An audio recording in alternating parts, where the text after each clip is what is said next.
Ngayong gabi guys, hindi na po itong background na pod kay ito mga ginamonitor ng baboy. So mag-AI ta karon guys kay kanya tong anay nga yung pinakauna na kong anay standing heat na.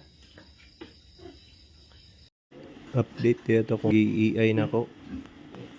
Wala na nag-heat sa 18 days. So muna yung schedule. October 20 18 days niya nga 21, 22 na taran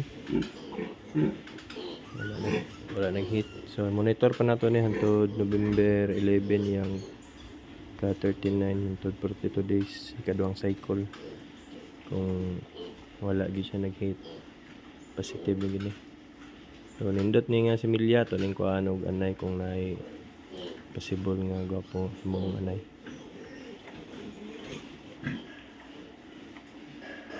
Salamat sa inyong pagtanaw guys.